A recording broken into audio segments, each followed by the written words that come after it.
किती दिवस कुणावर हसायचं, किती दिवस कुणाशी भांडायचं, किती दिवस कुणाला त्रास द्यायचा.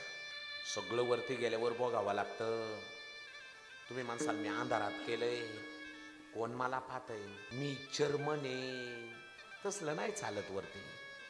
आज तुम्ही एखाद्याला रडवा, उद्या तुम्ही रडल्याशिवाय राहणार नाही. आज तुम्ही एखाद्याची गोष्ट रडवून घ्या, तळतळाटाने घ्या, ती गोष्ट जास्त काळ टिकत नाही.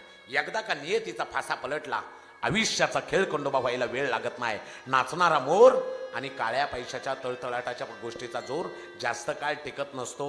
एकदा वेळ आले की पसारा आणि पिसारा दोन्ही आवरून या जगाचा निरोप घ्यावा लागतो. आणि एक गोष्ट इथं कान उघडे ठेवून ऐका दे, जी गोष्ट इथं दुसऱ्याला रडवून मिळवली जाते, ती गोष्ट इथं रडवून न चुकवावी लागते. हा कर्माचा सिद्धांत आहे, हा कोणाला चुकत नाही.